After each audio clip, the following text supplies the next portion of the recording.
My name is Kwame Owusuda. So today is the 3rd of June, 2021. Glad you're alive. Glad that you found time to join us this morning. Let me say a special good morning and a big happy birthday to you, Comrade Larry Bevlo Latte. Good morning to you. Happy birthday, sir. We're proud of you. This morning we're going to be touching on an African story, as we should. African Union suspends Mali after coup, threatens sanctions, and be ready to pay more taxes, Minister Designate tells Ghanaians. That's Abna Asare, Deputy Minister for Finance. That's captured on the front page of the Inside newspaper. Transport fares up by 13%, effective Saturday, June 5th. GPRTU. COVID-19 cost Ghana 21 billion Adubwahin. That's captured by the new Crusading Ghana. I've been joined in the studios by Honorable Inosa Fuseni and Mr. Kwesi Pratt. Good morning to you, sirs. Good morning. So let's start with the African story, Honorable. African Union suspends Mali after coup, threatens sanctions. Sir. Well, let me also say good morning to you, our viewers, and happy birthday to my brother, friend, Comrade Bevlo Latte. The years have been good. I'm sure they will continue to be good. I will take opportunity of the privilege I have on this network platform to wish him a very good happy birthday. I understand that there is going to be a party. I will be there if I am available to share in the enjoyment of the day. May the coming years bring him happiness, good health, and prosperity. And more tactics. And more tactics. Mali is a case that has put the African Union in a very tight corner. And particularly ECOWAS. ECOWAS has a zero tolerance for military takeovers. In fact, the ECOWAS protocols frowns upon any disturbance of a constitutional order that allowed the people of a country to determine who their leaders are. And so when there is a coup d'etat, the first reaction ECOWAS leaders normally take is to suspend the country and ensure that there is a roadmap for the return of the country to constitutional rule.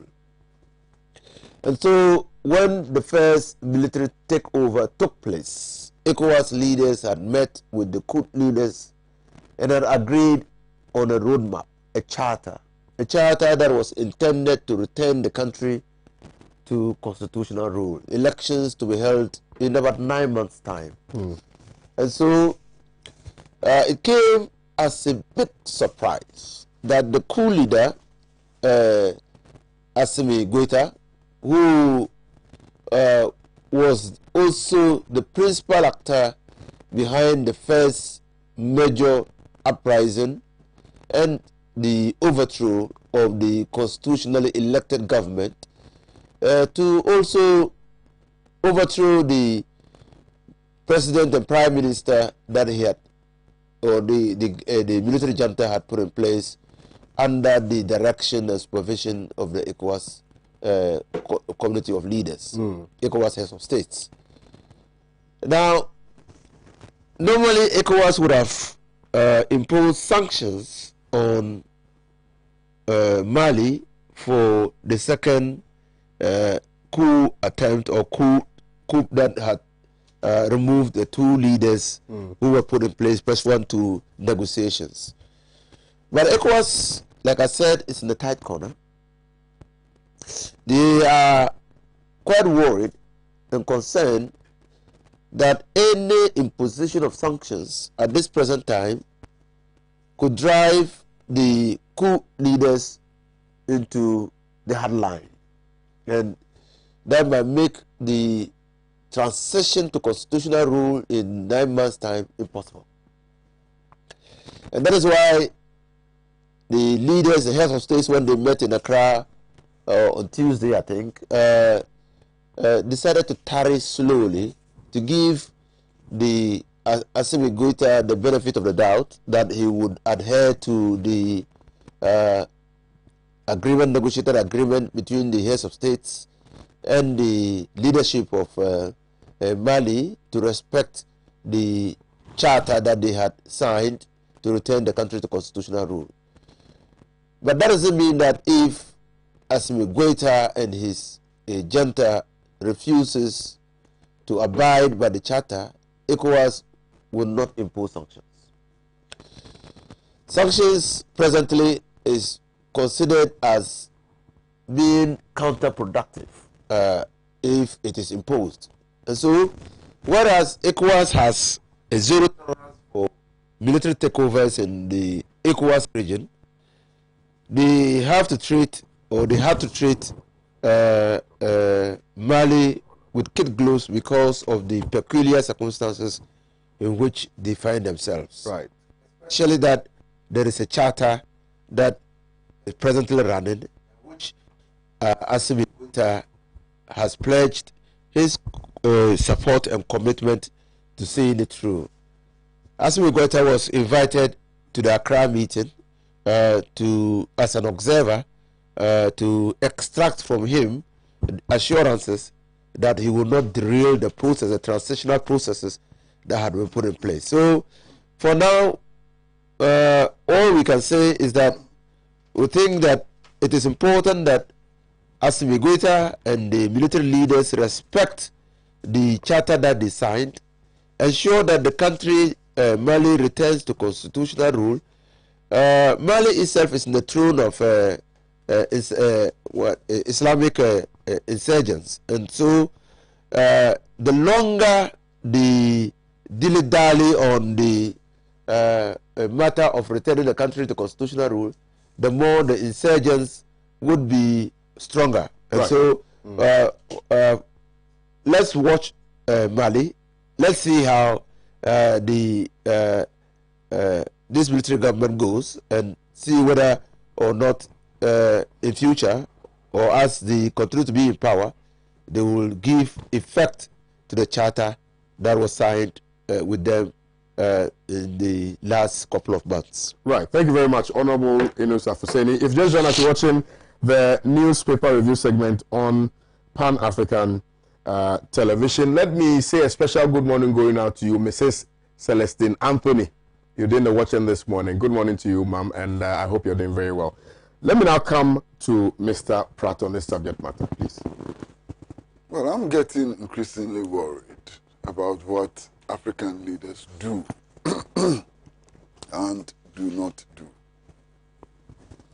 You know, ECOWAS was the first to slap some sanctions on Mali, and it has been followed by the African Union. And I'm wondering what all that is about. Because what are the demands of ECOWAS and the African Union? Their demands are simply that the military should appoint a civilian prime minister. What's that rubbish? Does that invalidate the coup? It doesn't. The military which has seized power, if they choose their own civilian as prime minister, who appoints a government that the military is satisfied with, ECOWAS will be satisfied, AU will be satisfied. What is this? I mean, these African leaders, what is wrong with them?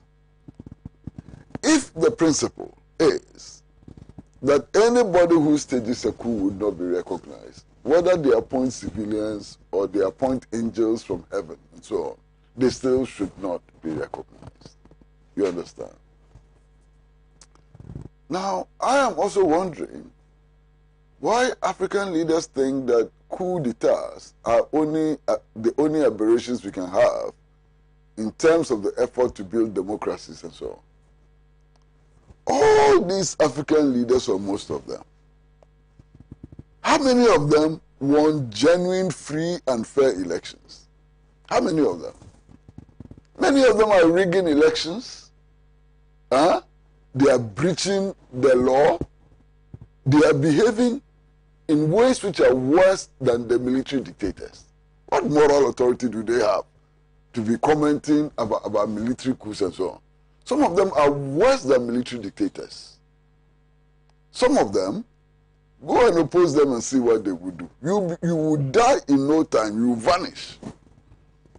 And yet, they claim the moral authority. Where is that moral authority coming from? Are these not the same African leaders who are gagging the media, who are closing down radio stations and television stations? How is that different from how the military leaders operate? I simply cannot understand these things, you know. Massa, what is the essence of democratic rule? The essence of democratic rule is that the will of the people must prevail. You understand? So what if the coup in Mali is popular? What if the Malians love the coup, love their coup leaders? Who are African leaders to tell the Malians what to do and what not to do? When indeed, they themselves are behaving in ways in which, if care is not taken, others may revolt against them, leading to the overthrow. These African leaders, especially from the French-speaking countries, who put all of their foreign reserves in the Central Bank of France, what moral authority do they have to be talking about democracy and so on? When the resources of their people are willingly given to France, and they go to France to borrow their own money and pay interest on their own money, what moral authority do these African leaders have?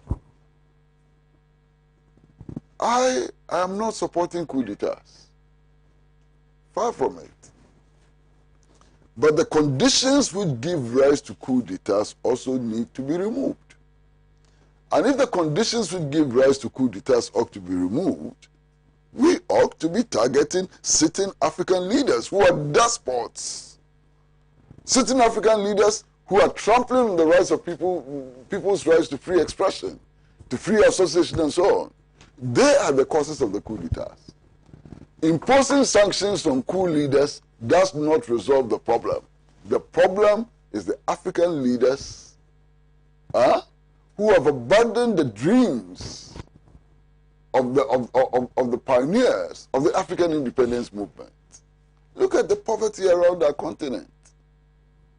And why is there so much poverty around our continent? There's so much poverty around our continent. One, because the African people no longer own their own resources, the natural resources, our gold, our diamond, our manganese, our iron ore, our oil and gas, are not owned by us. And they are not exploited for our benefit. And African leaders are superintending this robbery of the African people. And they form the club. You know, they form the club. AU, ECOWAS, SADC, all of them have become clubs for the protection of dictatorship. All these clubs, their main objectives is to make sure that these African leaders are not removed from power. They stay there to continue selling us, selling our interests to the colonial metropolis. This situation cannot last forever. The African people are angry. They are indeed very, very angry. Look at the news coming out of Africa. The African people are angry, and they will not tolerate this situation. And the leaders should not think that the clubs they have formed can impose their will on the African people. It won't happen. The science of politics, the science of change, the science of managing people's anger and so on, tell us clearly that it will give at some point. That this situation, it will give at some point. And when it gives at that point, the African people will rise up. They will select their own, their true, genuine leaders who will protect their interests, who will protect the resources of Africa. Look at a country like the Democratic Republic of Congo. Congo has so much resources, it's unbelievable. The hydro resources that Congo has alone, just the hydro resources that Congo has, Congo alone has, can transform the whole of Africa. Just hydro resources in the Congo. And yet look at Congo, complete mess. In the face of COVID, even vaccines which were donated, they didn't buy, donated to them, they couldn't use the vaccines, and the vaccines had to be taken away from them. Leaders in the Congo are also part of the effort to impose sanctions on Mali. Congo, which cannot administer vaccines, free vaccines, so your people are suffering from COVID-19, take vaccines free of charge. They couldn't even design a plan to vaccinate their citizens. So their citizens are going to die by heart. They have also joined other African leaders, and they think that they have the moral authority to be imposing sanctions on coup leaders. What a joke. Honorable Mr. maybe we should lace our boots and join the club. Well, I think it's right. And these few days, I've always been thinking, why is it that our continent is so rich? Our continent is responsible for the development and support of all or major industrial countries in the world. Meanwhile, we, by ourselves, are incapable of developing our countries. What accounts for that? Is it that we simply are not yet competent in the act of government, or that we simply have misplaced priorities? What is militating against our ability to harness the resources, both human and material, for the development of our countries? What is it that our leaders still hold on to tribal alliances or tribal underpinnings to be able to continue to hold on to power?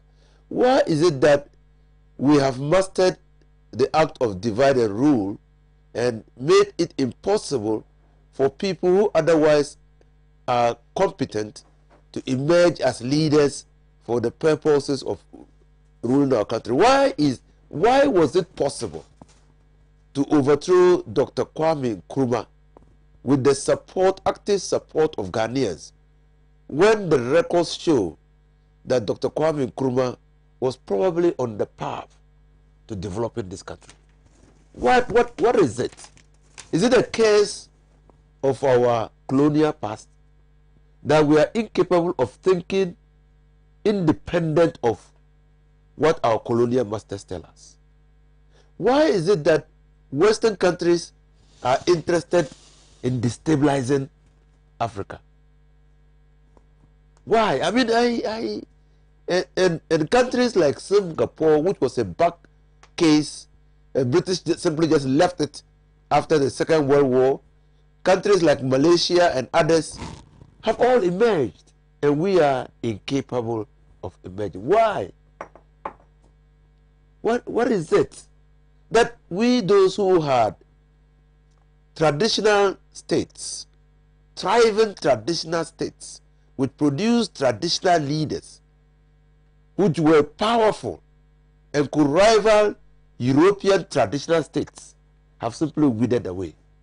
Is it because they have taken our identity and history from us and have made us a people who are susceptible to subjugation? What is it? I simply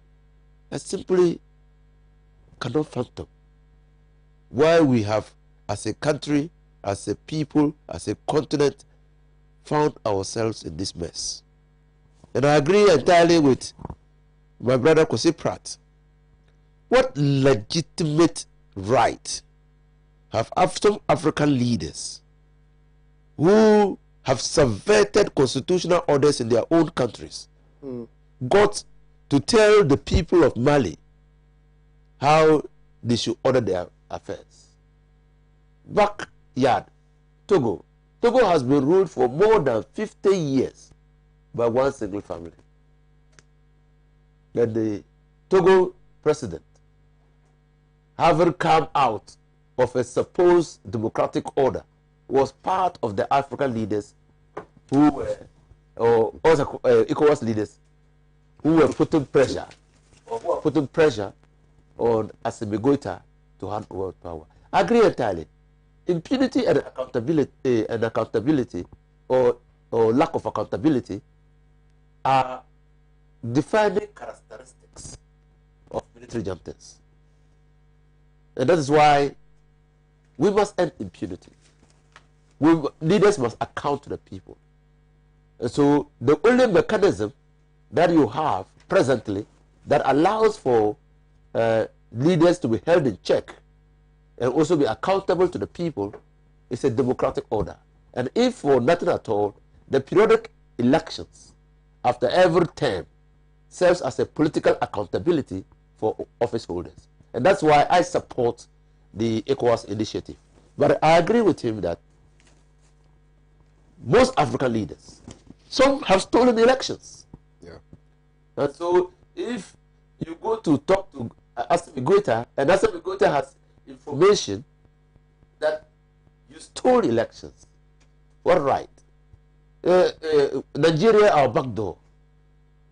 You are worried about the insecurity that can come in Mali.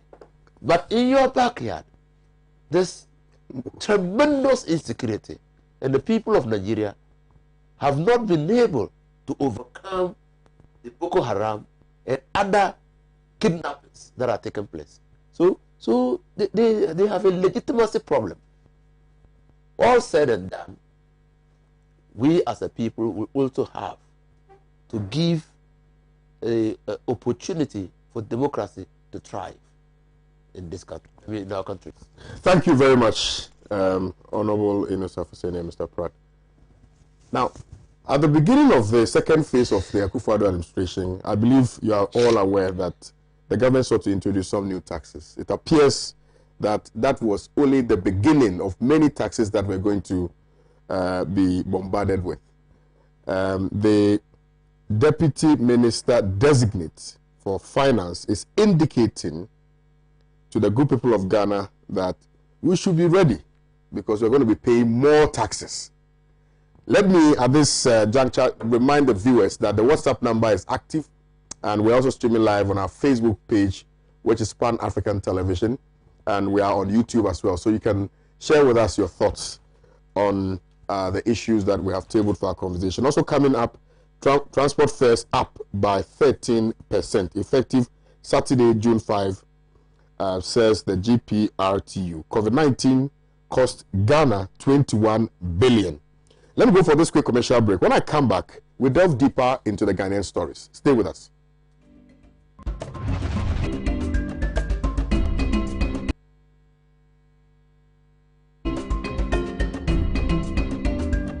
Every day, he has a drink filled with malt. Every day, he has a drink filled with malt and milk. Every day, he has a drink filled with malt, milk, and cocoa. Every day, he needs the nutritious goodness of Milo. Milo, the energy to go further. This advert is FDA approved. Every day, he looks after his brother and chases a bus. Every day he looks after his brother, chases a bus, and learns new things. Every day he looks after his brother, chases a bus, learns new things, and gets back home. Every day he looks after his brother, chases a bus, learns new things, gets back home, and helps his mom. Phew. That's why every day he needs his cup of Milo filled with the nutritious goodness of malt, milk, and cocoa. Milo, the energy to go further. From Nestle. This advert is FDA approved.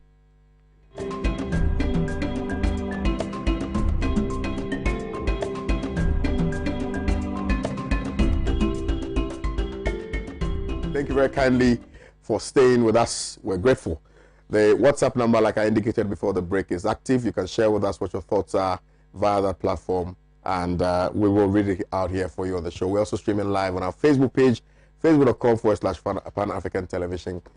So you can also leave your comment underneath the live stream. I indicated to you before the break that at the beginning of the second term of Nana Dankwa Akufo-Addo's administration, we were made to understand that they were going to be introducing 6 new taxes. Of course, some of them have been introduced already. But the indication is clear to us that we're going to be adding, or we're going to be paying more taxes as Ghanaians. And the minister designate, deputy minister designate for finance, is making that indication to the good people of Ghana. Honorable, what sayeth thou?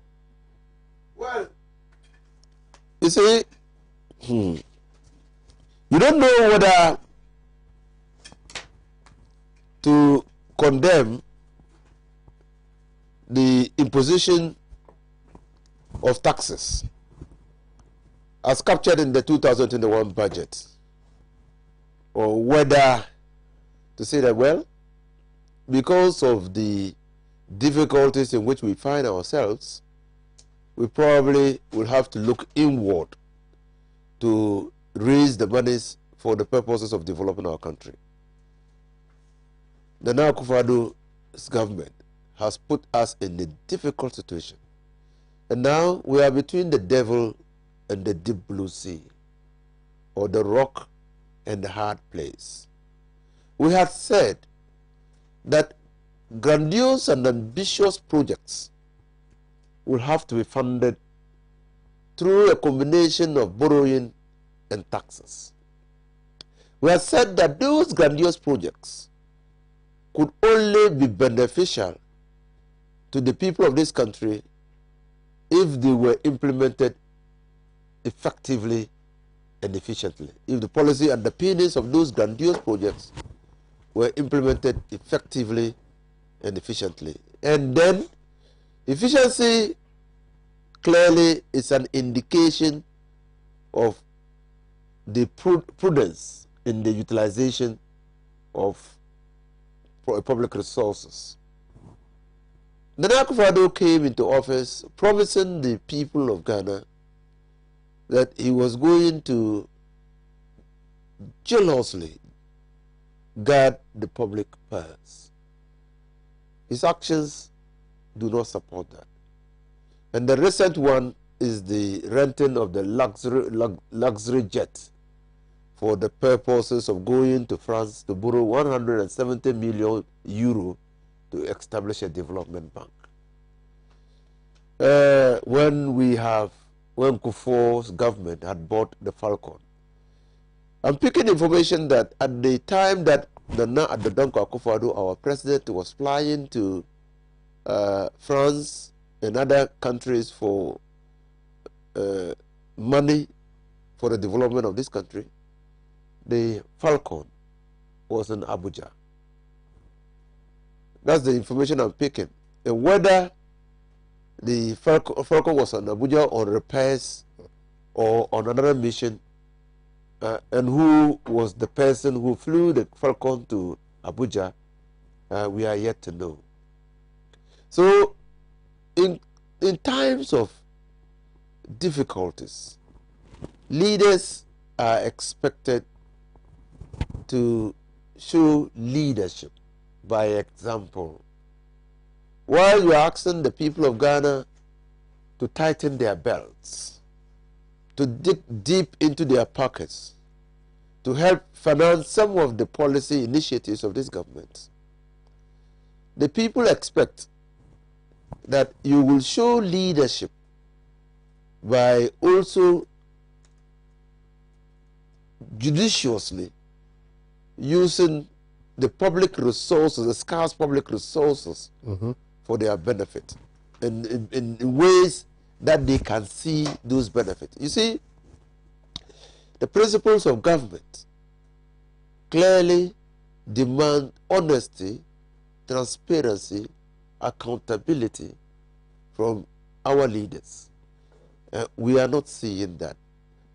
We established a covert fund, and as we speak, a report which has not been accepted by government says that the covert fund was, the funds in the covert fund were wasted through corruption.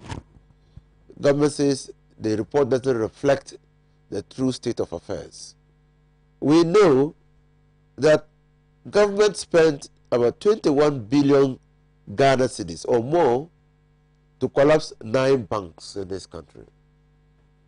At the time that the government was collapsing them, if they had reinvested the 21 billion Ghana cedis into those banks, probably, and recategorized the business that those banks were to do, probably those banks would have been around as we speak, and would have been employing people and paying corporate tax, and the people paying income tax. And then all that would have gone to show up the revenue of government. We also know that there are other development initiatives, like the One District, One Dam. Up to now, no review or appraisal has been done to establish the beneficial effects of the implementation of the policy. The policy has no effect on the people, has no benefit if it doesn't touch the people's lives. And so, yes, COVID came. COVID is a global pandemic. COVID is affecting all economics. And like the finance minister, Ken Oforata, said in Parliament, the influx of the pandemic has exposed the vulnerabilities of this country.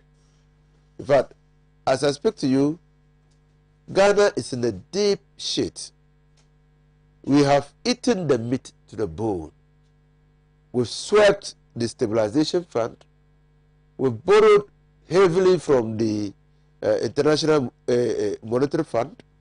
We have contracted loans, and as we speak, our loan portfolio presently stands around 302 billion Ghana cedis. Loan servicing alone would consume not only the monies that we'll be borrowing, but also the revenue that will be generated in this country. So we are in a complex web of financial difficulties. Meanwhile, the country has got to move.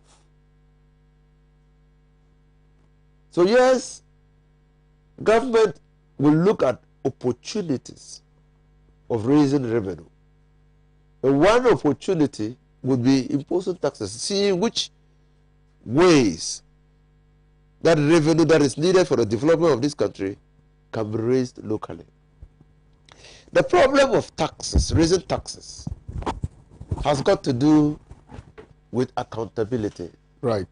So if taxes are imposed and these taxes are raised, how do we ensure that government uses those taxes for the beneficial development of this country, and that the taxes will not find their way into the private pockets of government actors? That is the concern. And we have seen in the last couple of years, since Nana Addo Akufo-Addo came into office, that corruption has increased, that malfeasance in public offices is on the increase, and that government, day in, day out, is showing some level of incompetence in the management of the economy. And to that effect, probably, yes, even though we might need taxes, and any government that comes into office, or that would have come into office if NDC were in office, would have imposed taxes as well, we need to assure ourselves that probably this government, having lived through COVID, would, when the taxes are raised, use the taxes in such a way that we can see perceptible improvements in our lives. But granted that the taxes will be imposed, and I know the taxes will be imposed, you will want to know what was the policy rationale for the capping of the road fund. Because the capping of the road fund gave government close to 3 billion cedis, which money went to support government projects other than projects in the road sector. So if government had not capped the road fund, probably the cry of the people of Ghana for better roads would have been met somehow by the 3 billion or more Ghana cedis that was used to fund projects other than projects in the road sector. The capping of the National Health Insurance Fund, the capping of the GET Fund, and all statutory funds.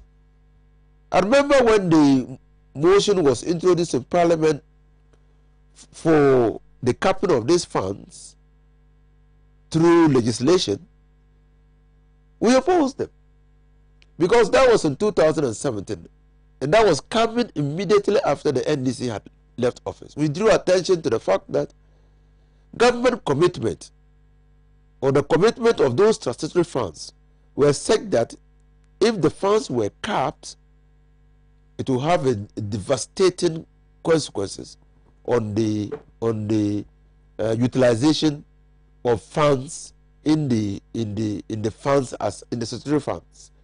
But government decided not to heed to any caution and cap the funds. Now we are faced with a COVID-19 situation. We are faced with a difficulty that clearly will require some thinking out of the box. The easiest way out probably is the imposition of taxes. What growth sectors of the economy is government looking at to prepare the collective growth of this country? What areas? Because you cannot tax and tax and tax to grow. You must invest so people can be prosperous, and through prosperity you can get more money. If people are already down and you are taxing them, you can only tax them on what they earn. And if they don't earn, what do you tax? Now, if they don't earn, for you to tax the income, it means that you have to impose indirect taxes. And we know what indirect taxes does. It affects the poor and vulnerable in society more than the rich. It's a retrogressive taxation system. And so the gap between the poor and the white will widen if indirect taxes are imposed. This is a jigsaw puzzle that this government has to solve.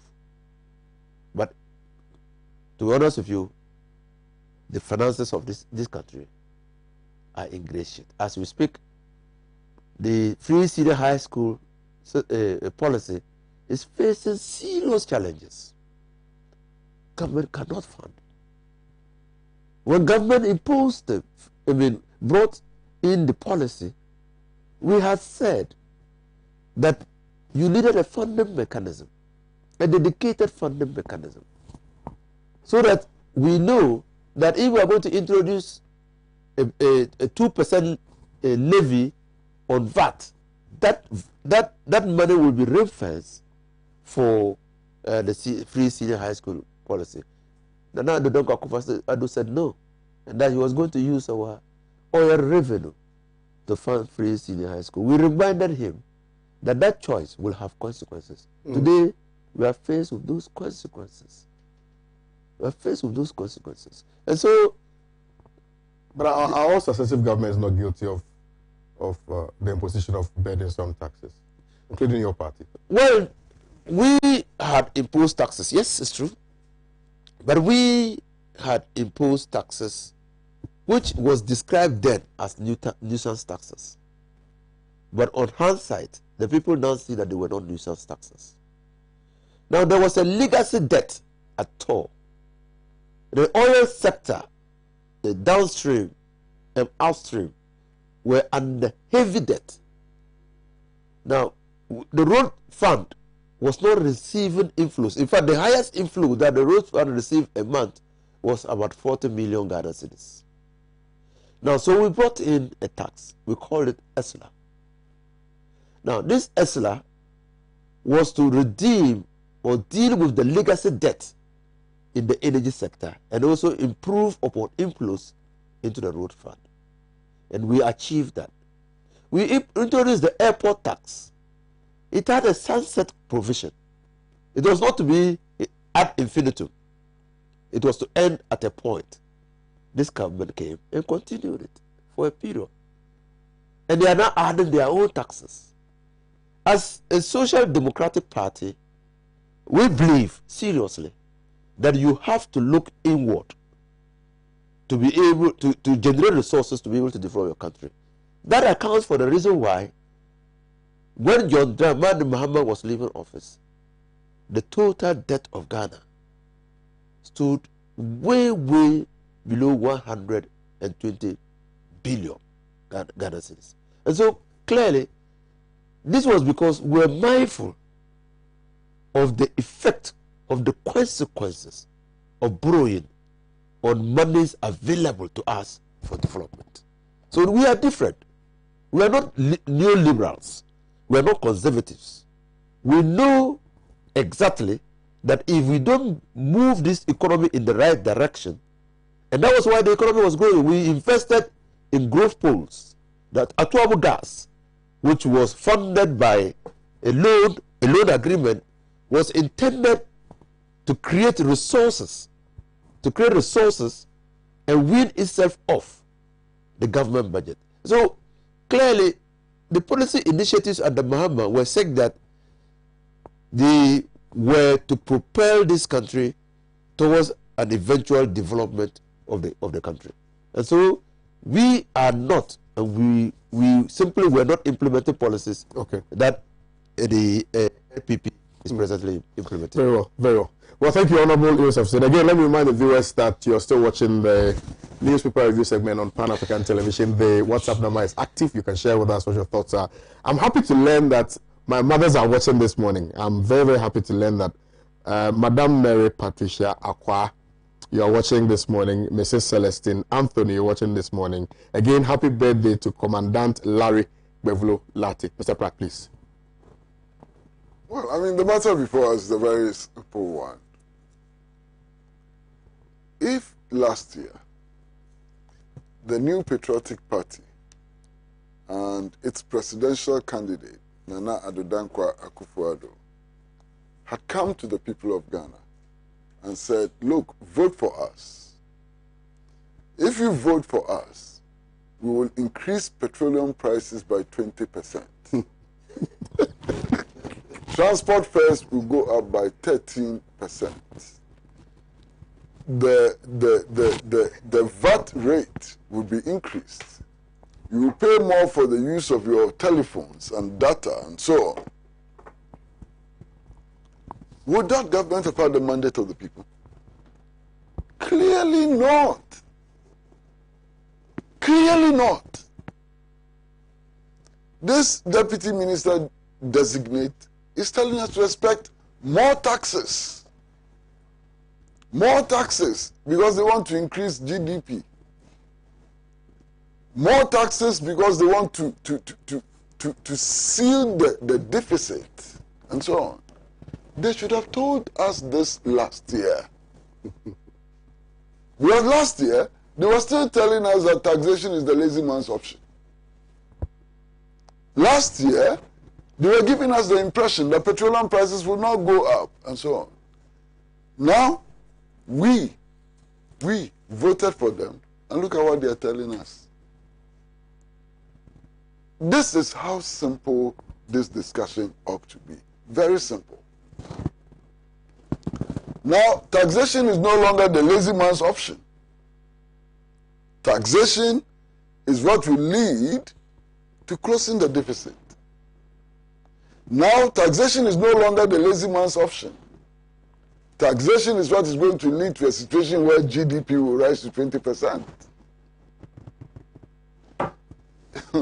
Masa, what am I supposed to say?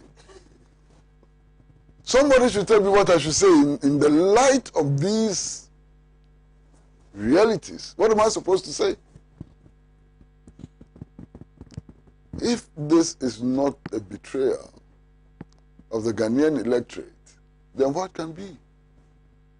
If this is not a deception of the Ghanaian electorate, what else can be? We have been deceived, completely deceived. Just imagine 2020, last year, government coming, looking us in the face and telling us that, look, the economy is in the doldrums. And that to get out of the doldrums, we are going to increase taxes. We will increase the cost of petrol 20%. Transport fares will go up 13% and so on. What would have happened? Master, I have nothing to say. It's enough. Right. Okay, so let's go on Facebook and let me read a few messages on Facebook. So this one is from Lydia Akam, and she says, you see the way they underrate voters. Who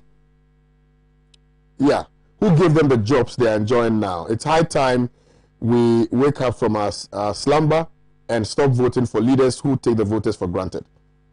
Ibrahim Washara says, KOD, £1 is 8.53 Ghana cedis, which is 8.53 pesos Ghana cedis. A private jet to France, £15,000 an hour, which is 119,100 Ghana cedis per hour. Now, you're increasing taxes for your selfish interest. Seidu Jatwat Matthew says, I salute your panelists. I want Honorable Inusa Fuseni to explain how a president can be impeached and whether this president is not qualified for impeachment. The realist, Seidu, well, I received the letter yesterday. Even nominated ministers who cannot tell the sectors of their ministry are approved. Ministers who have been nominated, who don't know the different sectors in their ministry are approved. And then you're talking about impeaching the president. Hey, Sandra, are you not in Ghana? Hey, look at the ministers we approved. Look, these are our leaders. These are our leaders.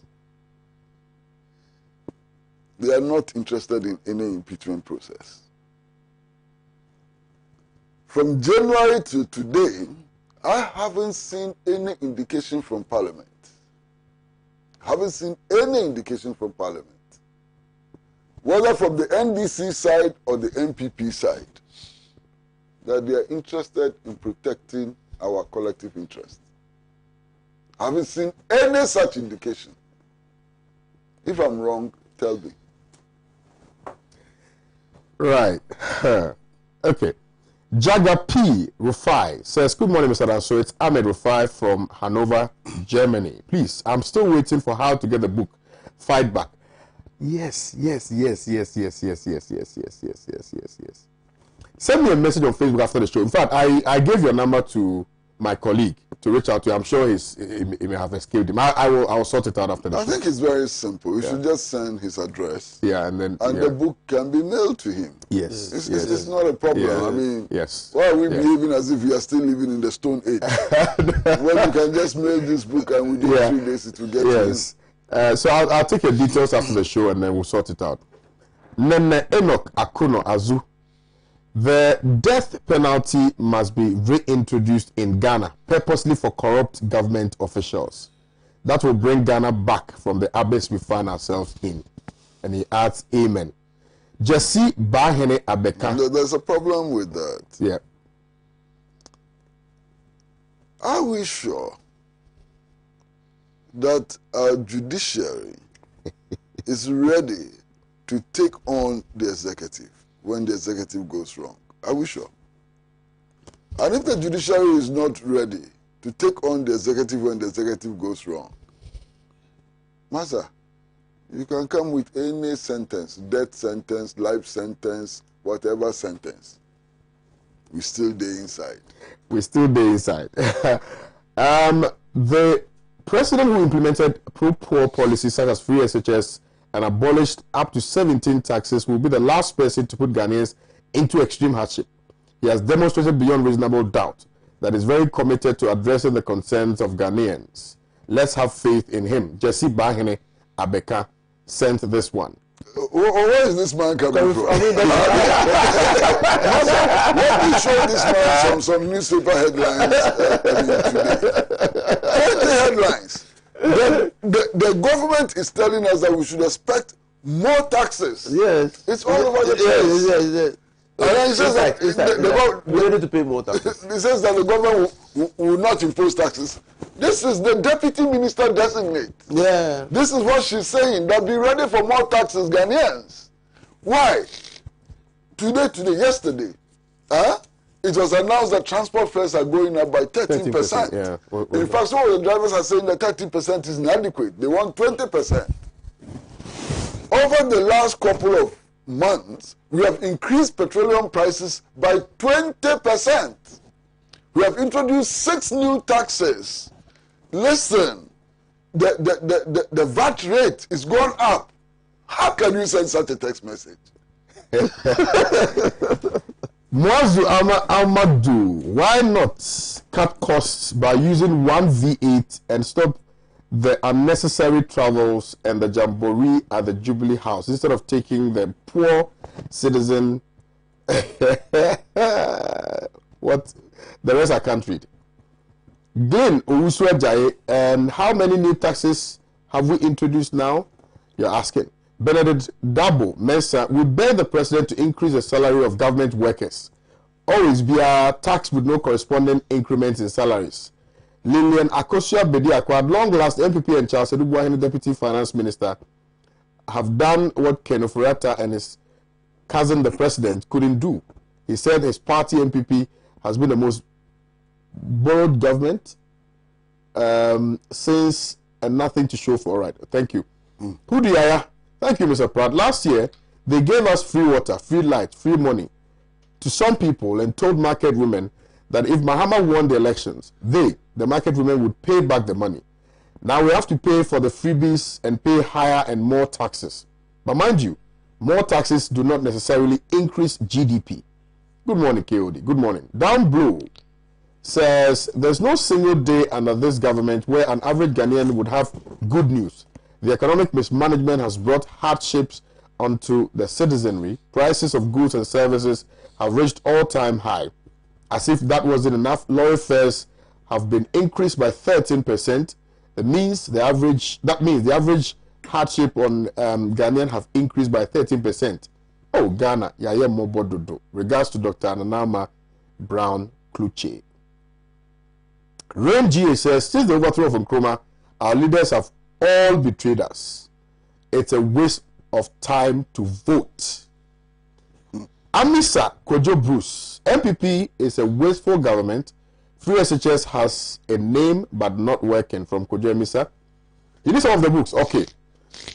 I'll put out the number so you call after the show. Oswald Hagan says, you're sending this one from Essex. Nanado is hopelessly very incompetent and, he has nothing to offer Ghanaians. Adika Yao Silvanus, this government is only adding more suffering and hardship to the Ghanaian. Bamba Masru, if we are not careful, one day all of us will run and leave this country behind. Adama Brahma, good morning, Kwame. My name is Adams Techiman. You agree with those who are saying Ghanaians must fix their minds first? Because if our mind was fixed in the first place, we wouldn't have voted for this corrupt government. Please, Mr. Pratt, how can we change? The sentence is not quite clear. I don't know if you're talking about the impeachment or the EC. I don't know what you mean by that. Send it again. Bookman Empire, please let your panelists tell us what we Ghanaians should do now. We are confused and tired. Kwesi Ewuzi, is there any law to arrest president for deceiving and betraying the Ghanaians? Interesting. So these are some of the Facebook messages. I'll go to the WhatsApp messages as well and read some of the messages. But Honorable, I'm coming to you. I think Mr. Pratt raised it latently in his submission about the increment in transport fares, which has gone up by 13%. Let's hear from you on this. Oh, in fact, it's late in coming, and the GPRTU and Progressive Transport Owners Association were prevailed upon in the first increments not to increase taxes because government was of the view that any increase in taxes would impose unnecessary fares. Any increase in fares would impose unnecessary burden on the people of this country. And particularly so, they argued then that the increment in petroleum prices was marginal, and so they should not issue corresponding increases in fares. Now, the cumulative effect of the continuous increment in petroleum prices now stands around 20%. Now, the COVID-19 has also made importation of spares to this country difficult. So the prices of spares for their vehicles have increased. Now, the cost of operation of a vehicle has increased since the beginning of the year, and these transport owners are in business to make money and not as charitable operators. And so they have a responsibility to take business decisions that will help them continue to be in business.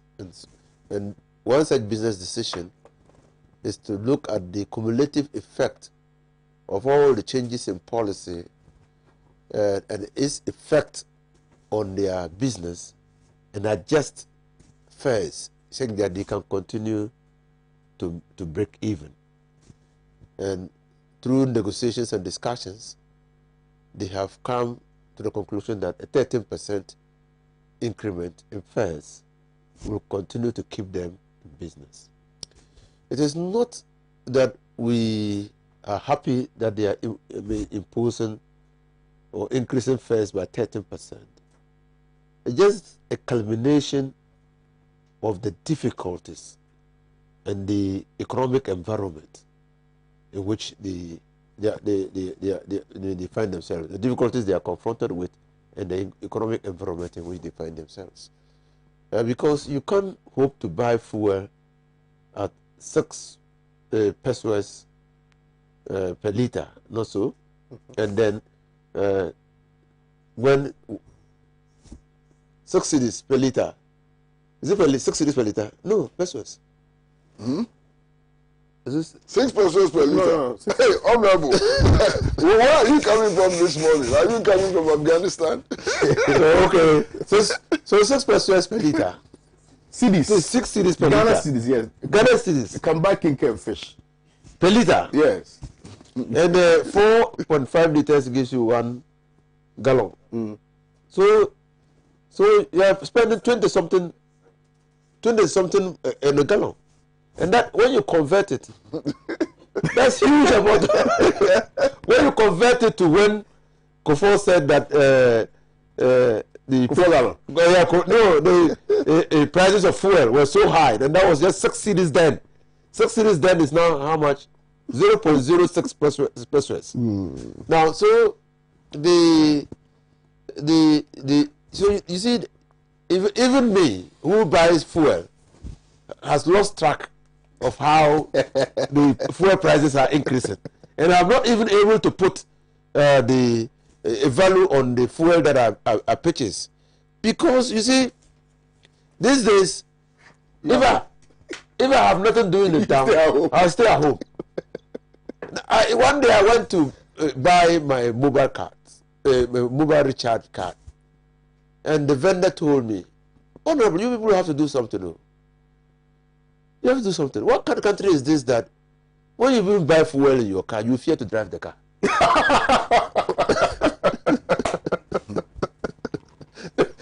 I said, "Why?" So, when you drive it, the fuel will finish. And you are going to buy the fuel again. So that is the problem.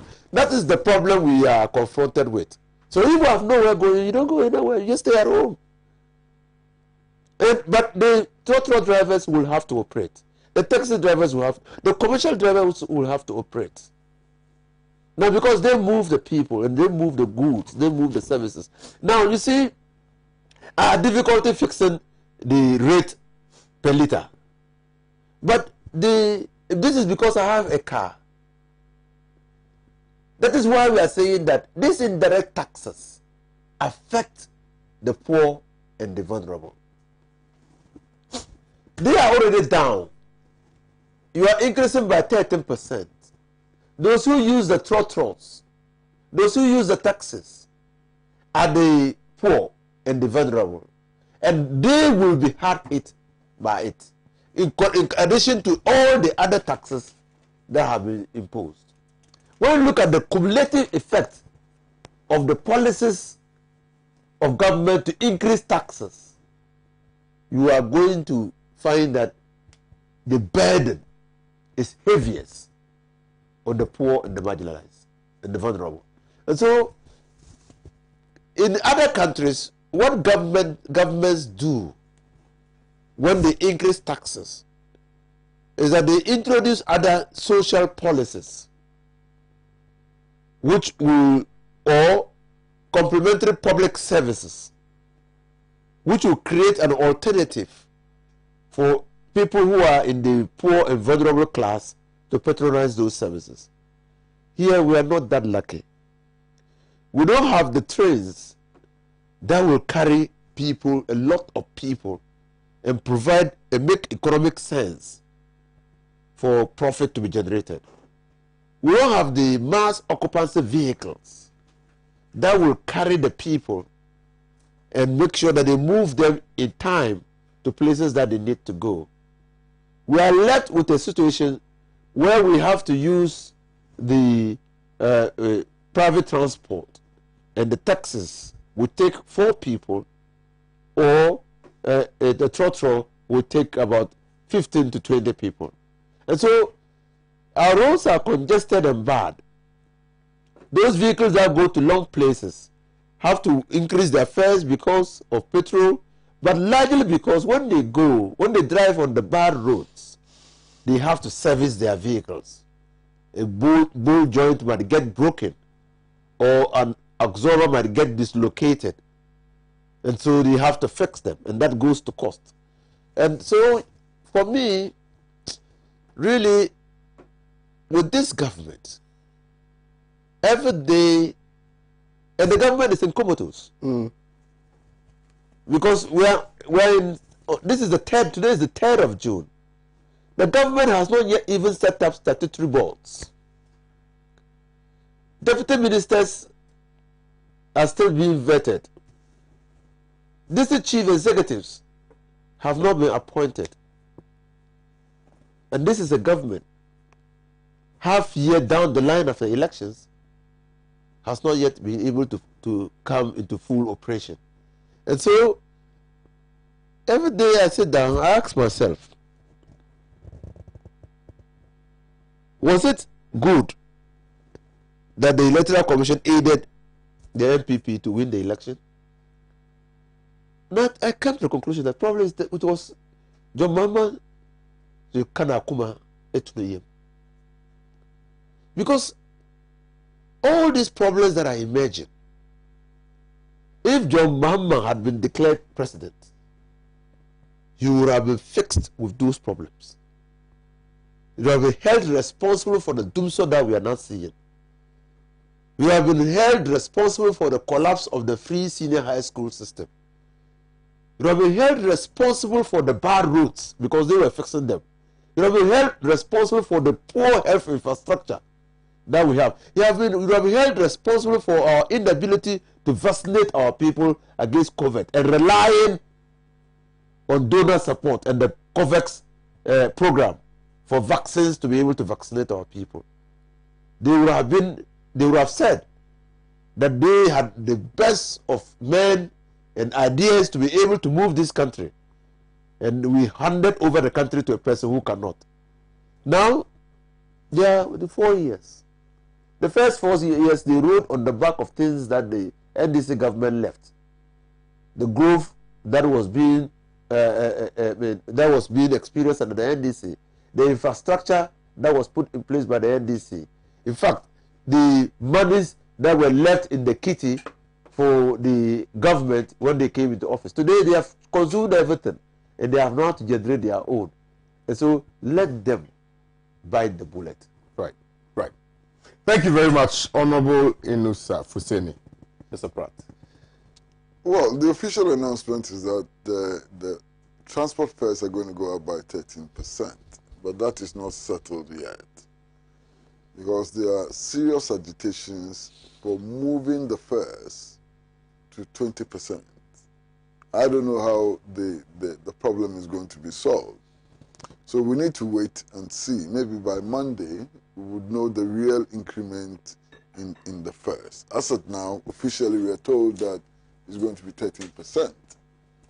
But even at 13%, it's perhaps the highest increase in transport fares that I've seen over the last 20 years. And I stand to be corrected. But based on what I can remember, you know, this is perhaps one of the highest transport fare increases in the last 20 years. Now, what are the causes? The causes are simple. I mean, petroleum prices have been shooting through the skies, you know. Since last year, they've gone up by 20%. The instability of the city is also a factor. The rising cost of spare parts is a factor. Bad roads is a factor. High customs duties is a factor, you know. So we are all paying for these policies. We are all paying, you know, we are all bearing the consequences of the choices we made in the December 2020 elections. We made those choices ourselves. Unless, of course, like Honorable Inusa Fuseni, you would argue that the Electoral Commission assisted the current government to come to power. But if we accept that all of us voted genuinely, then these are the consequences of the decisions we made on December 7th. And perhaps it should teach us important lessons, if not for now, for the future. I'm quite sure that before 2024, transport fares will go up again. I'm quite certain that we haven't seen the last of fuel price increases. And I'm absolutely sure that more taxes will be slapped in our faces. We dey inside. Hey. Yeah. Never touch up hot. What's up now? Good morning, Pan-African Television. A special greetings to Uncle Pratt. He, right, you want his contact. Good morning to you, KOD. Please tell Mr. Pratt to touch on the Ghana Labour Commission too. Laborers in this country are not paid well at all. Thank you. Nanado, who... Good morning to you, KOD. My regards to the entire panelists. KOD, if we have somebody like Nanado as chairman of AU, what do you expect the entire union to look like? Okay. He's not chairman of AU. This is from... As a fact, he's not chairman of AU. He presides over ECOWAS, not the African Union. Yeah, right. That's true. Techiman, Dan Mens from Techiman. All right, thank you for sending this message in. Fuseni Zukefel Sani Turawa Samankese. Good morning to you, KOD, and your panelists, especially Mr. Pratt. This Akufo-Addo government is wasteful, incompetent, but I believe strongly that Ghanaians are not angry enough. Good morning. Good morning to you, sir. Kwame, please, have you ever witnessed any economy where inflation decreases and price of goods and services increase? This is a masterclass economics of President Akufo-Addo. Upoku from Techiman, Bono East. Please, do you know that even fire service personnel are also arresting motor and cars at Ashaiman? What's that? This one, I don't know. Good morning to you and your panelists. Good morning, sir. The government has refused to cut down on its expenditure or account in details for how COVID-19 funds were spent and yet want to strangle citizens with taxes. Shameless mismanagement of our economy on display. All arms of government must start paying for their own utilities, fuel, amongst other things. Regards to Honorable Inusa Fuseni. Osman from Tamale sent in this one.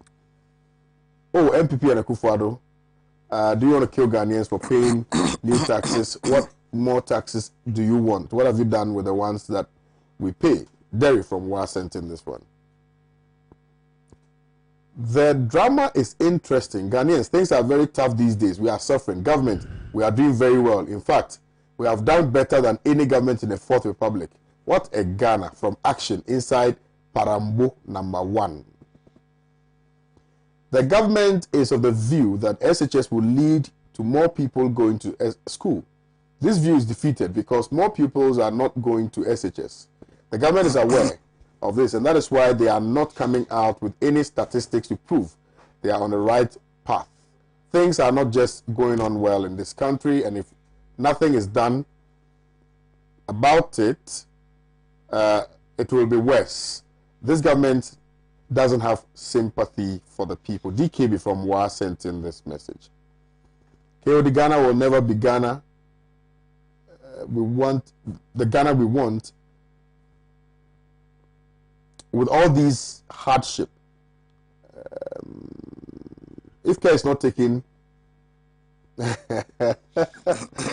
James from Kumasi, it's quite interesting.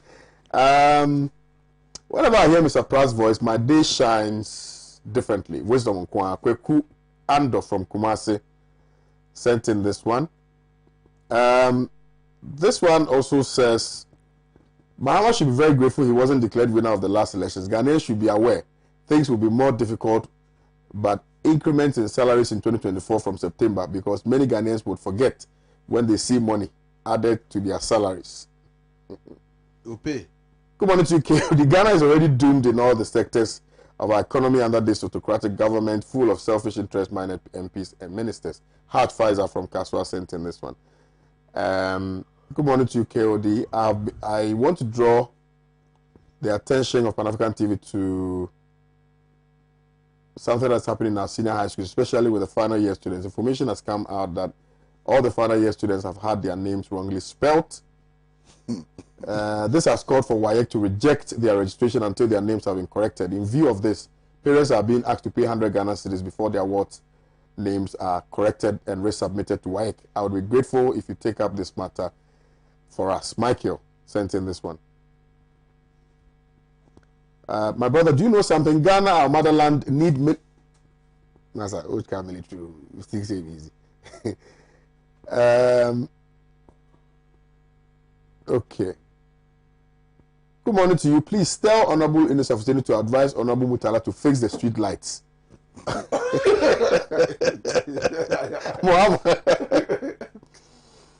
These politicians don't think or care for us. Ghanaians have employed them to work on our behalf, and we pay them huge salaries. But they don't do anything to help us. Quite unclear, so I just needed to. Good morning to you. Please let them do everything they are doing. We are preparing for them. Our leaders think there can't be youth uprising in Ghana because we are very peaceful. That fact is slowly fading away because a hungry man is an angry man. Dela from Denu sent in this one. Final topic and we get out of here. COVID-19 to cost Ghana 21 billion. Edubuahin. Honorable. COVID-19 to cost Ghana 21 billion. I mean, it cost Ghana 21 billion. Cost Ghana 21 billion? Yes. Yes. So what did they do with 21 billion? We are all wondering. They gave you free water and things. Gave you hot meal.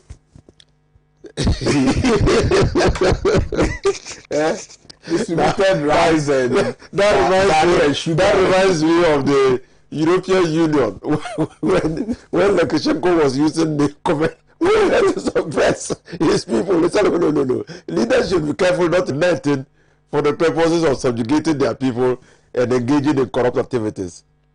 In fact, in somewhere in East Africa, a leader of a country was sacked a minister who had misappropriated COVID-19 funds.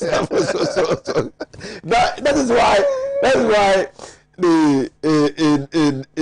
in Latin America, the one country in Latin America, when the vaccines arrived, politicians were the first to get the jabs. Then the minister was summoned before Parliament because that was clearly a wrong use of the prioritization program for COVID-19 jabs. Because they interpreted that to mean that the politicians wanted to save themselves from dying at the expense of the people and the vulnerable in society. And that is exactly what we are seeing in Ghana. COVID-19 attracted sympathies worldwide. COVID-19 is a global pandemic. Every day you listen to stories emanating from Africa and you ask yourself, why have we come to this stage? Africa needs more than 1.4 million vaccines to vaccinate its people. Africa has gotten less than 220 million vaccines for the purposes of vaccinating its people. Now, African countries came together under the COVAX, that is Covert Alliance program for rich countries to help African countries to vaccinate their people. Now, African countries also came together under AU to set up a covert fund for the purposes of ensuring that countries that had resources could access the covert vaccine through the covert fund, and you buy it from that fund, right? And so that they could know what was going where. So far, I have not heard that Ghana, as a country, we have used our own resources to buy any covert vaccine. Yes, we are going to borrow money to establish a development bank. The president has flown in a jet that costs 15,000 euro per hour. But I have not heard, or I'm yet to hear, that Ghana has procured vaccines by its own resources to vaccinate its people. We are all hiding under the fact that COVID has not affected Africa in the way that it has affected other countries like India, like Vietnam, like the United States of America, and so African leaders are taking it in their stride. I mean, taking it, with much seriousness that should be attached to the 21 billion Ghana cedis. And that is what we always hear. They throw out these figures. 2 days ago, I heard that it will cost us 521 million Ghana cedis to do the census, to count about 32 million people in this country. When I did the check, an individual who will be counted in the census, the government will spend an average of 16.3 cedis on every individual, because we are just about 32 million people in this country. And if we are going to spend 521, it means that every individual they will spend an average of 16 point, very high. How government came to that conclusion? How government is going to spend 16 cedis, 30% on an individual for the purposes of census? I don't know. 21 billion, is it in terms of the food that they fed the people? Is it in terms of the oxygen that they bought for victims of COVID? Is it in terms of the free water that was provided or electricity? So the taxes that were imposed, is it going to recover the 21 billion or what? I simply do not yet see it. I have not had opportunity to read in detail what Minister of State Adubuahi has said. But one will need to interrogate exactly what he has said. And like I said, honesty, transparency, and accountability is important. Like Alejandro said, the Director General of the World Health Organization, in the COVID fight, these values are very, very important.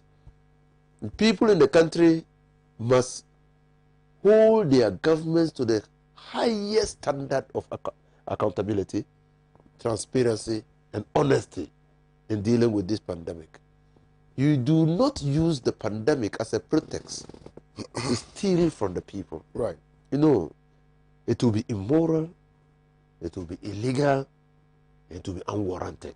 And so, let's see how government, but we need, while government is not doing anything, I mean, government, like I said, has just simply gone to sleep, still struggling to come into full operation. We still have a responsibility to ensure that we maintain social distancing, we wash our hands, all the protocols that will ensure that we keep safe until government has gotten the right resources or the resources to vaccinate all of us. And also to call on the European countries and rich countries. There appear to be COVID appetite going on. Whereas Africa has vaccinated less than 5% of its population, which are in the category of people who need vaccination. Rich countries have stockpiled the vaccines. And they are even vaccinating 16-year-olds.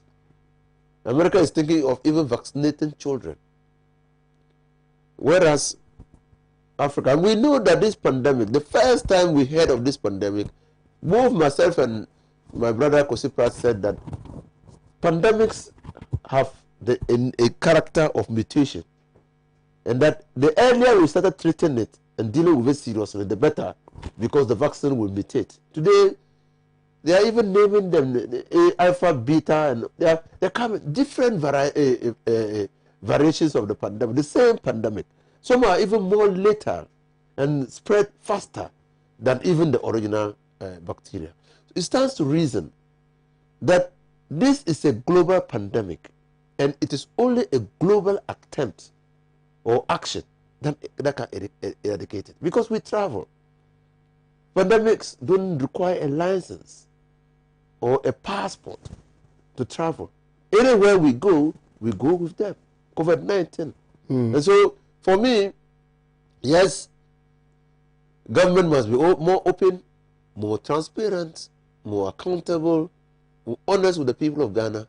But then the global community must also know that because we are so interlinked, we need to, developed countries and rich countries need to help African countries to eradicate. Because we don't have any country in Africa that is producing vaccines. I mean, a whole continent that has no capacity to produce vaccines. So where our oil resources, our gold resources, our timber resources, our diamond resources, what have we used them for?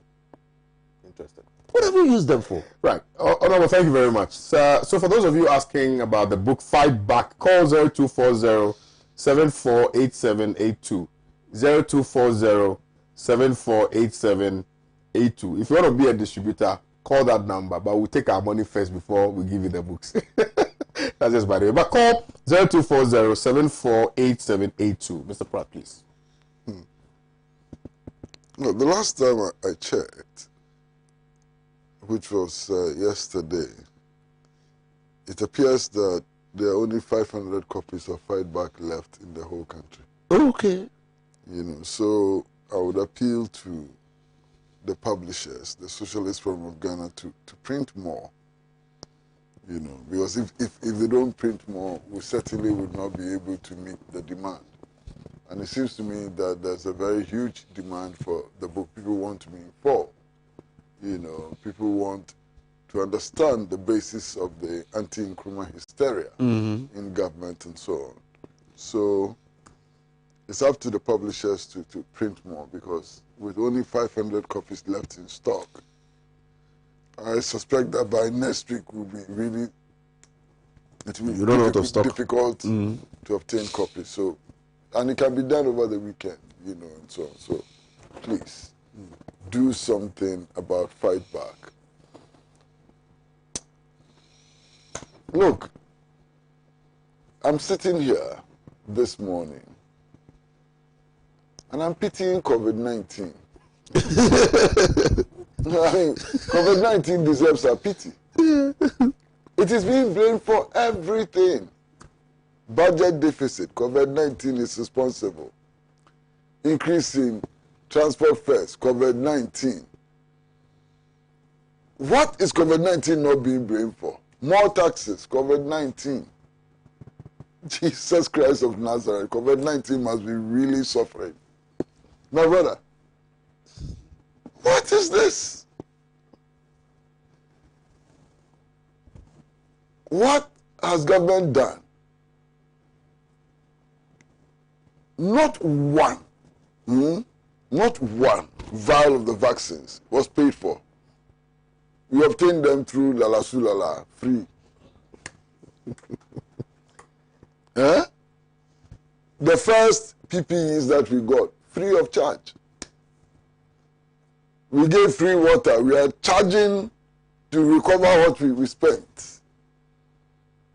We gave free electricity small. We are charging to recover it. So how come that COVID-19 is costing us so much? 21 billion.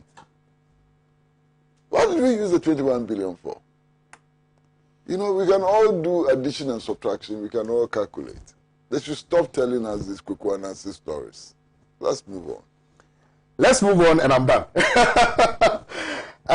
Right, so Honorable, thank you very much for your time this morning. Mr. Kwa, thank you very much. Before I leave, let me again say a big thank you to Madam Patricia, Mary Patricia Akwa, for watching the morning show this morning. Mrs. Celestine Anthony for watching the morning show today.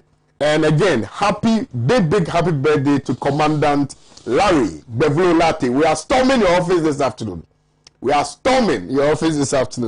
And for those of you asking for a copy of Fight Back, as you are aware, we have only 500 copies left nationwide.